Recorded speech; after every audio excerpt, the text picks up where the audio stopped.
Ahoana marina, iza no mpitondra tena nitokana vaty fototra teto?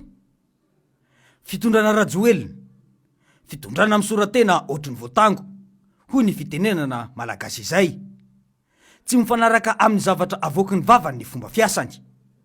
Tsy menatry ny mamita bahoaka, ary tsy menatry ny mandainga.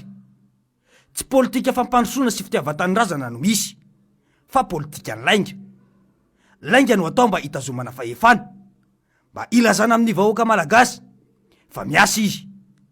Atreto anefa dia fitohizan-draram-panjakana avokoa no ireharehany izao fitondrana izao.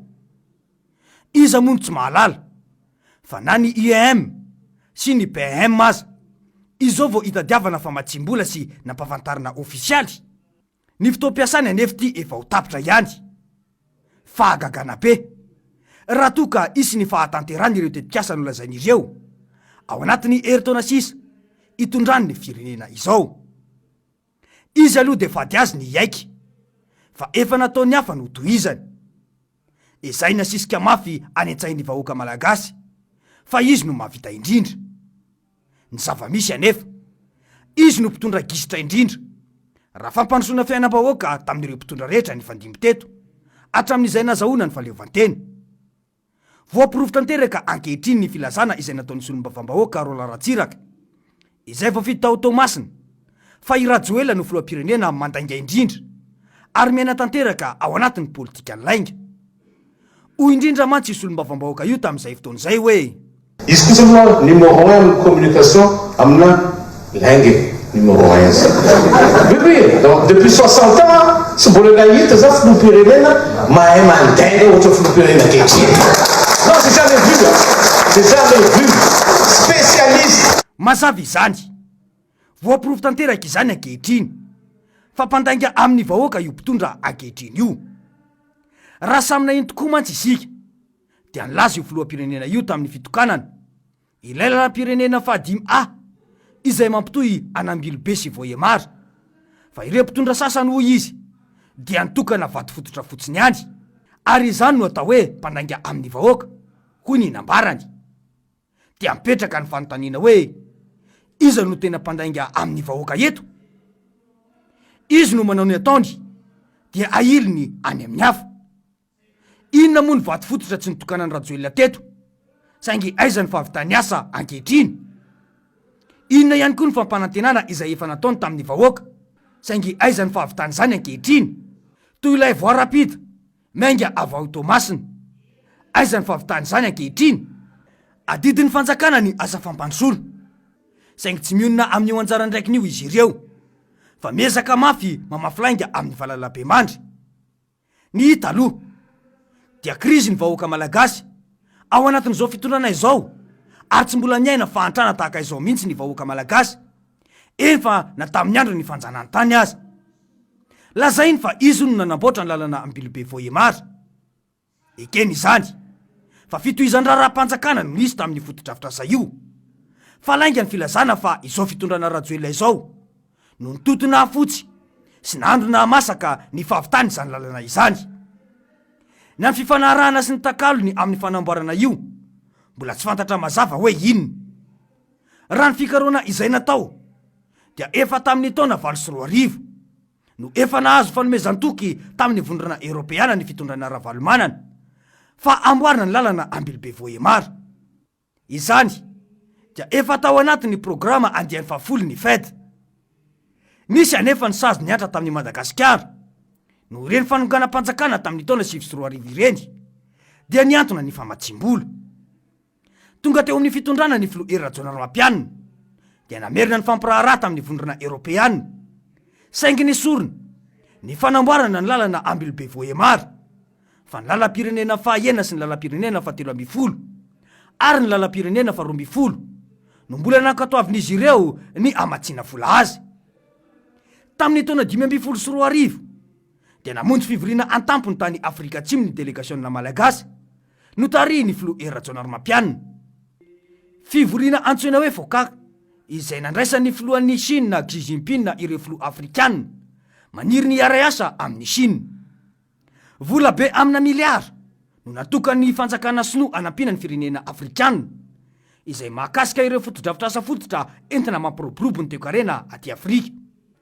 Nanolotra tetikasa maro ho fitadiavana fa matsimbola sinoa ny fanjakana malagasy tamin'ny fitondrana era-Jona Ramampianina io, ka anisan'ireny ny lalana mampitohy any Tsarasoatra Ivato, lalana Rocade Ouest mampitohy any Digue Ambotromanjaka mivoaka any Talatamaty, ny baraza hydroelektrika Saofika, ny lalam-baovao Andotapenaka makany 7 hektara, ary ny lalana Ambilobe Vohemara. Rehefa natolotry ny filoha era-Jona Ramampianina tamin'ny filohan'ny Chine entim-bahoaka Xi Jinping ny tetikasa, dia nanaiky avy hatrany ny filoha sinoa ary nandefa teknisianina ny fampiraharaha tamin'ny governemanta malagasy tamin'ny taona 2014. Nitoy ny fampiresana teo amin'ny fanjakana sinoa, ka tonga tamin'ny fanekena ny fiantombohan'ny asa ry zareo sinoa ka ny orinasa CRBC no voatendry anatontosany asa tamin'ny taona 2014. Natao ny fametrana ny vato fehizoro ny fiantombohan'ny asa tamin'ny Aogositra taona 2014, ka ny filohan'ny Repoblika era-Jona Ramampianina sy ny Prime Ministra ary ny Ministry ny asa vaventy no nametraka ny vato fehizoro. Ity no tahirim-panazavana izay nataony filoha era-Jona Ramampianina nandritra ny fametrana ny vato fototra ho fanombohan'ny asa fanamboarana ny lalana Ambilobe Vohemara io tamin'izany fotoana izany.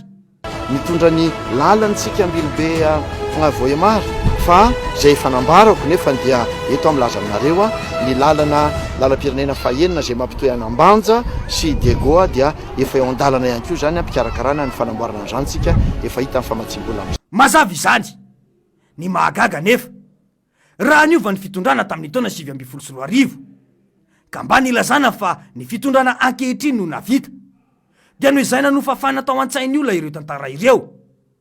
Nongotany rajoelona mihitsy ny vato fehizoro, nilazana fa efa tokony natomboka tamin'ny taona 2014 ny fanamboarana ny lalana Ambilobe Vohemara io. Io ilay fitabitro amin'ny vahoaka dia hoy ny fanazavana hoe travaux de réhabilitation avec bitumage Ambilobe Vohemara RN5A lancé par son excellence monsieur era-Jona Ramampianina en présence de Tsay Christian, premier ministre, chef du gouvernement. De mbola iteninina indray nareo hoe tsy anafinareo ny enjana. Ny premier ministre reo amin'izao fotoana zao teo nanatrika an'io lancement io. Iza zany nanao le lancement les travaux? Andry Rajoelina. Zay ne le mampime aminareo zaza tsy zanakareo ny angalanareo kopie. Ny zaza tsy zanany ny angalany kopia. Hoe ataonao soratra amin'ny anaranao le zaza nefa fa hita fa tsy zanakao zao. De ty zanakandre matoa Andry Rajoelina ty nefa tsy hosikoditra. Marina mihitsy izay voalaza zay. Raha mpitondra naina najatena sy tena tia tandrazana io mpitondra io dia naina kasitraka ireo mpitondra teo alohany nikaroka sy nitady fomba ahafana mamatsy vola tamin'izany satria soa ho an'ny vahoaka malagasy ny fahavitany io. Mba anapirofona fa mbola mambahoaka dia tsy tahotra tsenatra mitaona olona amin'ireo fiara camion izay tsy mpinday pasazy mihitsy ary voararany lalàna eto amin'ny firenena ilay mpitondra. Fety be fitokanana lalana no natao kanefa ny fahoriana vokatry ny tifitra ny trangatany Kongo tsy mba nanaova ny fidinana ifotony akory na hoe fampaherezana ireo olona niaram-boina tany an-toerana fotsiny aza. Tsy tadidiny mihitsy ny vahoaka ny Kongo fa raha fety izany dia izy no mananga tongotra voalohany. Raha misy izany mpandainga amin'ny vahoaka izany dia izy sy ny vadiny io mihitsy satria izy ireny no mitokana vato fototra eto amin'ity firenena ity. Ramatoa Mialy Rajoelina no mitokana vato fototra ana ozina fanamboarana etanol izay bobongolo ankehitriny. Ny lalam-pirenena fa 450 mbola 20 kilometatra mahery-kely no vita fa ny ambiny mbola lalantany raha toka efa lalana tara teo aloha no toy izany fotsiny. Dia iza izany no tena mpamita bahoaka eto fa ahoana mariny.